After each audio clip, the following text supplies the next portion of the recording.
Hello everyone. I am Ariba Noman, rank 109 in UPSC CSE 2021 and आज मैं DKT के माध्यम से आपसे अपनी मेंस की स्ट्रैटेजी शेयर करना चाहती हूँ। तो इस वीडियो में हम डिस्कस करेंगे कि मेंस आखिर यूपीएससी लेता क्यों है, आपसे वो क्या क्वालिटीज़ जानना चाहता है, देन मेंस को हम एनालाइज कैसे कर सकते हैं और हम प्रीवियस ईयर के माध्यम से हम अपनी नई स्ट्रैटेजी कैसे बना सकते हैं कि अब जो पेपर आने वाला है वो किस पैटर्न पे आएगा या उसमें हम कुछ एनालिसिस कर सकते हैं क्या प्रीवियस ईयर को लेके। तो इस तरह से हम GS 1 से लेके 4 तक इस वीडियो में एनालिसिस करेंगे।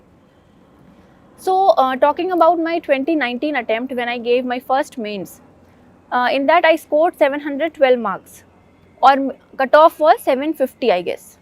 तो मैंने ये समझा कि I was on the right track, but कहीं ना कहीं कुछ नंबरों से इधर उधर रह गया, क्योंकि मेंस में क्या है कि अगर आप सब में आधे आधे नंबर भी और ले आ पा रहे हैं किसी क्वेश्चन में तो आप बहुत अच्छे मार्जिन से जंप कर जाते हैं। उससे आपका सिलेक्शन डिसाइड होता है, आपकी रैंक डिसाइड होती है, आपका कैडर, आपकी सर्विस, सब कुछ उस पर डिपेंड करती है। तो इसीलिए mains I believe is the most important step in this whole journey of UPSC. Don't ignore it at all. तो मेंस में मैं प्रीवियस ईयर से इस ईयर तक की मैं आपको अपनी जर्नी समझाती हूँ कि मैंने ऐसा अलग क्या किया जो इस साल मुझे इंटरव्यू कॉल आई। तो लास्ट ईयर क्या 2019 में क्या था कि मैंने इतने प्रिसाइज नोट्स नहीं बनाए थे। फर्स्ट ऑफ ऑल हर एक टॉपिक सब टॉपिक के नोट्स मेरे पास नहीं थे। उसके बाद अगर नोट्स नहीं है तो रिविजन में ऑब्वियसली प्रॉब्लम थी। नोट्स मेरे स्कैटर्ड थे, कभी कुछ बुक में लिखा था, कुछ मेरे पर्सनल नोट्स में लिखा था, कोई किसी टॉपर की नोट्स में था। तो इस वजह से एक कॉम्प्रिहेंसिव रिविजन नहीं हो पाया। तो that I understood is the major problem कि मुझे बहुत अच्छे नंबर नहीं आ पाए अपने फर्स्ट मेंस में। तो उस पर मैंने काम किया और मैंने 2020 पूरा 2021 का जितना भी टाइम मुझे मिला मैंने उसको यूटिलाइज़ किया अपनी नोट मेकिंग में। And trust me, I believe mains is the game of notes. अगर आपके नोट्स बहुत ही precisely intro, body, conclusion format में हैं, so the same thing you will going to replicate in your mains examination. आपके जितने अच्छे सॉर्टेड ऑर्गेनाइज नोट्स हैं उतनी आपको क्लैरिटी आती है कंटेंट की और वही आप अल्टीमेटली प्रोड्यूस करते हैं। तो इस साल मैंने नोट मेकिंग पे ध्यान दिया, स्टार्टिंग विद GS 1 में नोट मेकिंग कैसे करना है कि टेक फॉर एग्जांपल आप आर्ट एंड कल्चर पढ़ रहे हैं। तो मेरा क्या था कि आर्ट एंड कल्चर की जो मेरी नोट्स थी, एक तो मैंने बहुत ही कॉम्प्रिहेंसिव नोट्स बनाई थी। कॉम्प्रिहेंसिव इन द सेंस कि उसमें RS शर्मा है, उसमें फाइन आर्ट्स की जो NCERT है वो है, या मुझे कहीं से कोई वैल्यू एडिशन मिलता है आर्ट एंड कल्चर का तो वो मैंने उसमें डाला। तो इस तरह से ये कॉम्प्रिहेंसिव नोट बनी। अब इसको मुझे रिविजन करने के टाइम पे प्रॉब्लम आएगी, तो why not make a synopsis of it. तो उसमें क्या करना है कि आपने सारे सेंटेंसेस जो बड़े बड़े हैं वो डिलीट करा और एक एक वर्ड में आप उस चीज़ को ले आए। तो वर्ड से क्या है कि आपने वो वर्ड जैसे ही देखा आपको पूरा सेंटेंस याद आ जाएगा। आपको पूरा वहाँ पे पूरा सेंटेंस लिखने की ज़रूरत नहीं है, आपने जो सेकेंड स्टेप पे जो नोट्स बनाई है। Then the third step is जो आपकी नोट्स बनती हैं मेंस के 10 दिन पहले। जैसे 10 दिन पहले जो शॉर्ट नोट्स बनाई मैंने वो आई थिंक सबसे हेल्पफुल थी मेरे लिए इस पूरी जर्नी में। और उसमें क्या है कि आपने आर्ट एंड कल्चर को 3 पेज में आप ले आए, इतनी शॉर्ट होती है वो। आपका एक जो पेज है उसके आधे में आप प्री हिस्ट्री कवर कर लेंगे, आधे में आपका हड़प्पन सिविलाइजेशन कवर हो जाता है, फिर आपका जो आप टर्न करिए बैक पेज तो उसमें पूरा मौर्यन आ जाएगा।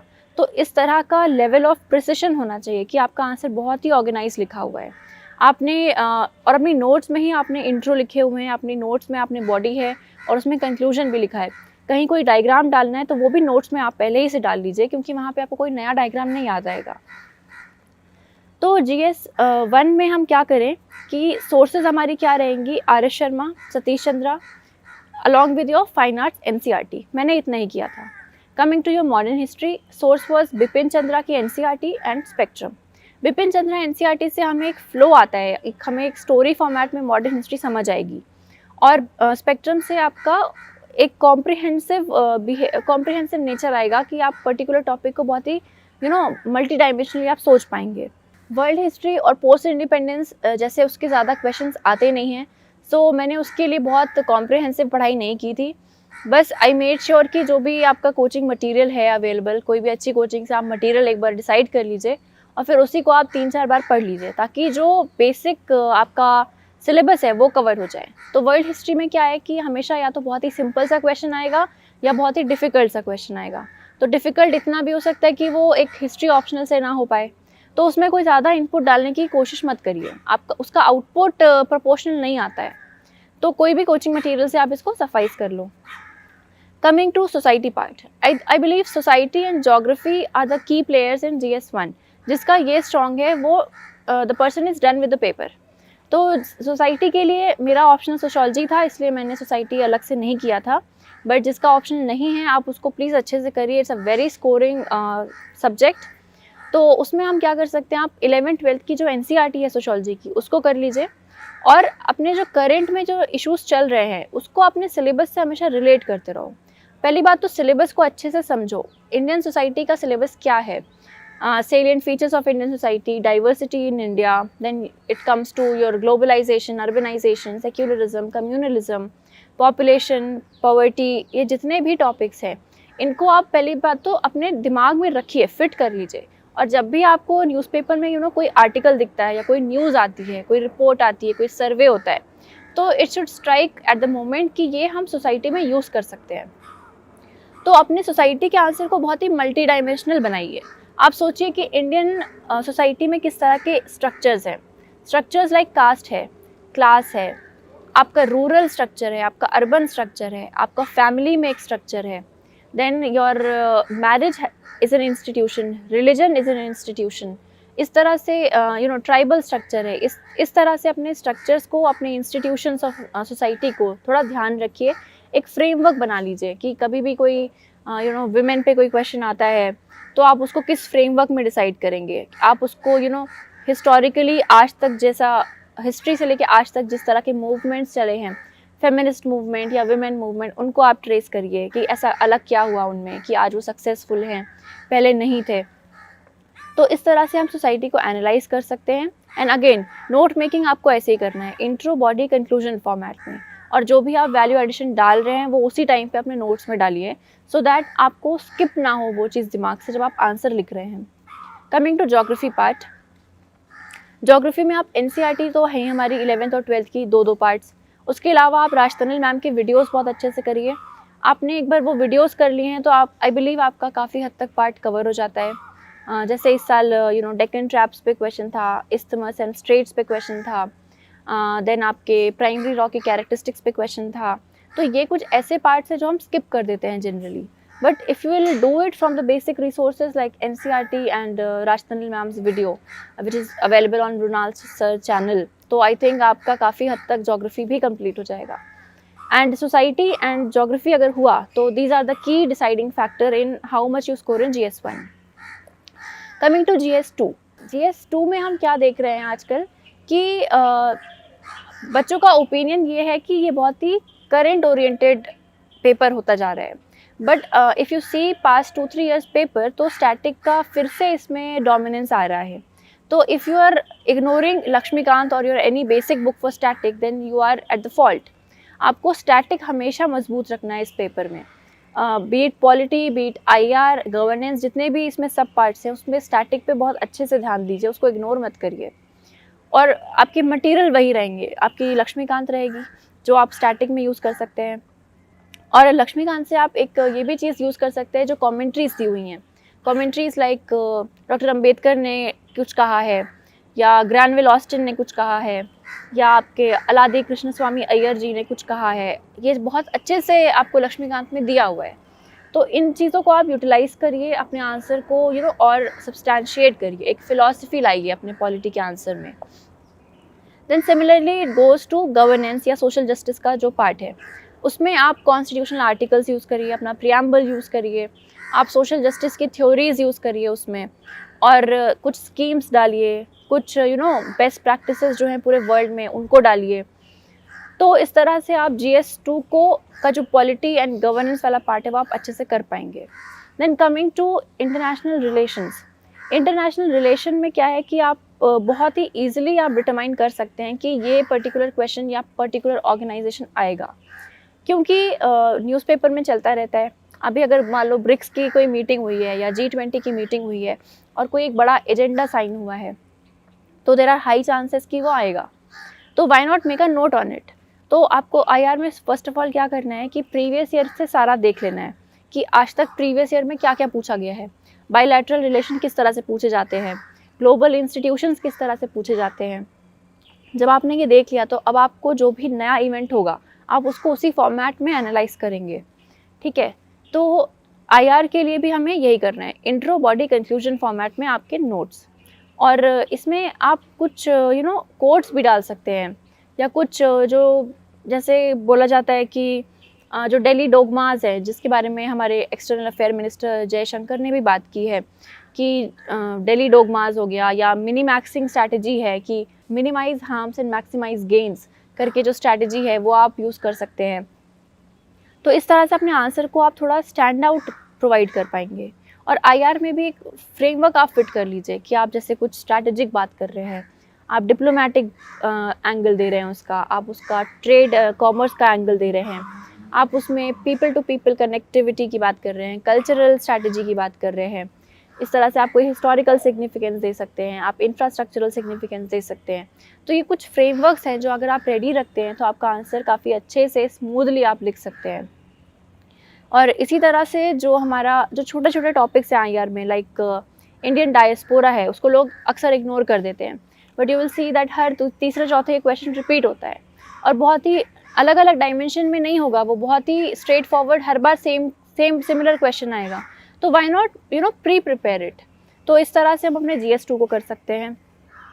देन कमिंग टू GS3 वाला पार्ट, तो GS3 में देखिए इकोनॉमी से अगर हम शुरू करें तो इकोनॉमी में भी 2-3 क्वेश्चन होंगे जो स्टैटिक होंगे। तो never leave static, that's what I want to emphasise throughout this video, कि आप इकोनॉमी के भी स्टैटिक पार्ट को आप ज़रूर मजबूत रखिए, और उसके बाद आप जो अपना करंट ला रहे हैं उसको आप डेली न्यूज़पेपर से एनालाइज कर करके अपने नोट्स में डालते रहिए। Because economy is one part जहाँ पे डेली चेंजेस आ रहे हैं, डेली स्टैट्स बदल रहे हैं, तो आप हमेशा अपडेटेड रखिए उन चीज़ों को।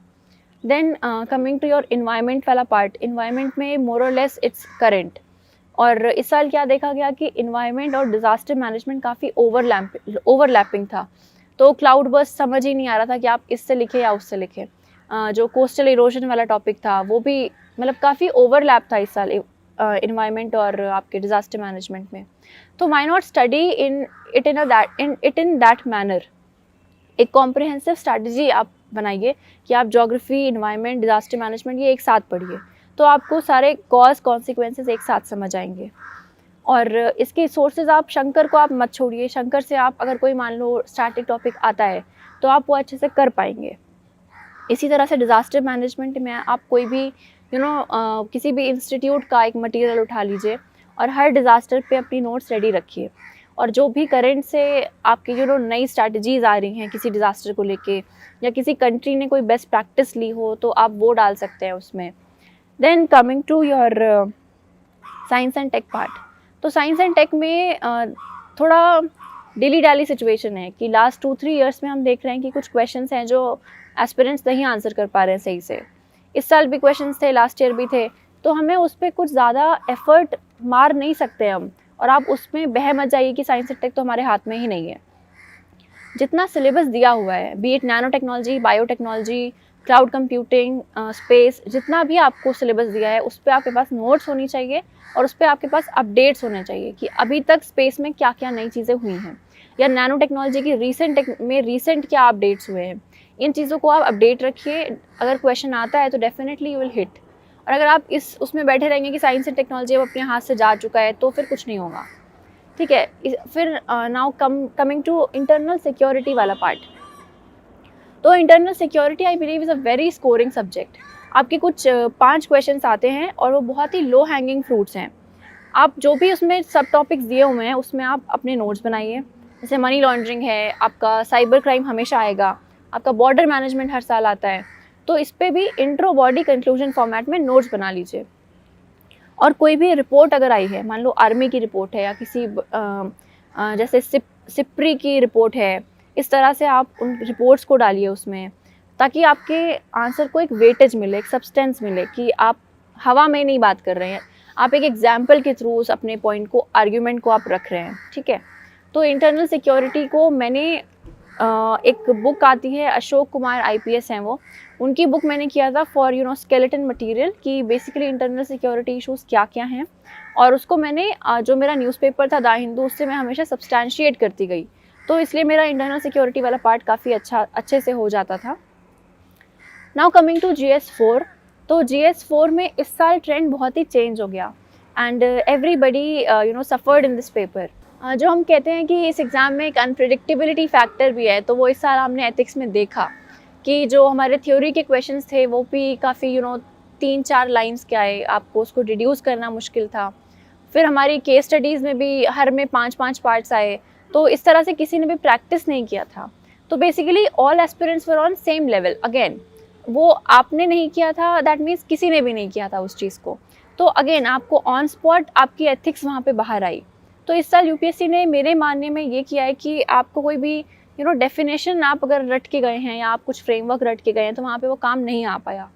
जैसे इमोशनल इंटेलिजेंस पे हर साल क्वेश्चन आ जाता था, इस साल इतना डायरेक्ट नहीं था पेपर, तो कहीं ना कहीं आपके अंदर की एथिक्स बाहर आई। तो इससे क्या पता चलता है कि आप एथिक्स ऐसा पेपर है कि आप उसको इंटरनलाइज अगर नहीं करेंगे तो शायद उसमें बात नहीं बनेगी।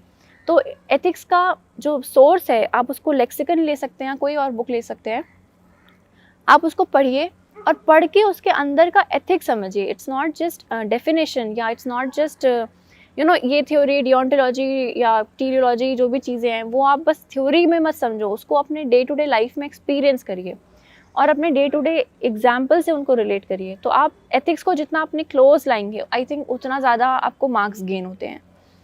और केस स्टडीज़ में मैं यही कहूँगी कि केस स्टडी जितने आज तक आ चुकी हैं प्रीवियस ईयर से, आप उसको सबको सॉल्व करके जाइए, तो कहीं ना कहीं आपको हिट कर जाता है। बिकॉज इतने ज़्यादा वैरायटी ऑफ केसेस तो नहीं होते हैं, जितने भी आज तक 10-12 साल में केसेस आए हैं, अगर आपने वो कर लिए हैं तो आपको बहुत हेल्प मिलती है कि आप किस तरह से आप आंसर कर पाएंगे, आपके क्या क्या सोल्यूशंस हो पाएंगे, किस किस डायमेंशन में सोल्यूशंस हो पाएंगे, तो आप ये करिए। और अब मैं बात करूँगी मेंस में वैल्यू एडिशन की। तो there is a frenzy going on कि people are running behind value addition, people are generating books and notes on reports या डायग्राम्स की आजकल बुक्स आने लगी हैं। तो don't go crazy about value addition, because अगर आपका बेस स्ट्रॉन्ग नहीं है तो वैल्यू ऐड करने का कोई मतलब नहीं है, क्योंकि उसका नाम ही है value addition, it's not value in itself. तो until you are very much clear about the basic analysis, आपको वैल्यू ऐड करके कोई मतलब नहीं है। अब लोग डायग्राम पे डायग्राम बना रहे हैं, इंडिया बांग्लादेश है, आपने बना दिया इंडिया है, इधर बांग्लादेश है, आपको लगता है एग्जामिनर को नहीं पता है क्या कि इंडिया और बांग्लादेश कहाँ है? तो until that diagram is giving some information, until it is reducing your effort, don't overdo it. So don't be crazy and don't just flow in this frenzy कि हमें value add करते जाना है। और one more thing, mains, जैसे मैंने बोला कि mains is the game of your notes। आप जितने precise notes बनाएंगे, जितने organized notes बनाएंगे, उतना अच्छा आप reflect कर पाएंगे। So the funda is note down, revise, write। Answer writing के भी हम थोड़ी सी बात कर लेते हैं। तो इसमें आंसर राइटिंग हम कब शुरू करें, इसमें भी हम बात करते हैं। तो आंसर राइटिंग का क्या है कि I don't believe in daily answer writing वाला फंडा, क्योंकि उसमें क्या है, आपने जब अभी स्टार्ट किया है, मान लीजिए आपने इकॉनमी अभी शुरू की है, तो आपको फर्स्ट ऑफ ऑल इकॉनमी के ही कॉन्सेप्ट्स नहीं आते, तो आप उसको इंटर डायमेंशनल कैसे बनाएंगे, आप इकॉनमी में पॉलिटी कैसे लाएंगे, आप उसमें सोशल इश्यूज़ कैसे लाएंगे, आप उसमें कुछ हिस्टोरिकल सिग्निफिकेंस कैसे लाएंगे। तो जब आपने हर सब्जेक्ट को आई बिलीव एक बार या दो बार पढ़ लिया है, तभी आप आंसर राइटिंग करिए। मुझे तो मतलब यही सही लगता है कि डे 1 से आंसर राइटिंग करना इज़ टाइम वेस्ट। आप डिमोटिवेटेड रहेंगे, आपको कुछ अच्छे डायमेंशंस में आंसर नहीं आएंगे, फिर आप टॉपर्स की कॉपी देखते हो, आपको लगता है ये कहाँ से लिखते हैं। ऐसा कुछ नहीं है, टॉपर्स भी हम जैसे ही होते हैं। तो आपने जब एक बार पूरा सिलेबस ओवर थ्रू कर लिया है, then I think start answer writing. और आंसर राइटिंग में भी मैं टेस्ट सीरीज जो होती हैं, ठीक है, अपने आप में अच्छी हैं, बट मैं उनको इतना सपोर्ट नहीं करती, because I believe previous year questions जो हैं, जब तक आपने उन्हें नहीं किया है तब तक टेस्ट सीरीज का कोई मतलब नहीं है। प्रीवियस ईयर क्वेश्चन में अकाउंटेबिलिटी है first of all. Test series में they can ask anything, any random thing, और आप उस पर क्रेजी हो जाते हैं कि यार ये पूछ लिया, अब आपको ये भी पढ़ना है, वो पूछ लिया, वो भी पढ़ना है। बट प्रीवियस ईयर का क्या है, एक ऑथेंटिसिटी है, एक अकाउंटेबिलिटी है, और उसके बाद आपको यूपीएससी का दिमाग समझ आता है कि उसके दिमाग में ये चीज़ें चल रही हैं। राइट आपको उसका आंसर क्वेश्चन फ्रेमिंग समझ आता है, जो कि कहीं कहीं से भी कंपेयर हम नहीं कर सकते हैं प्राइवेट इंस्टीट्यूट के टेस्ट सीरीज से।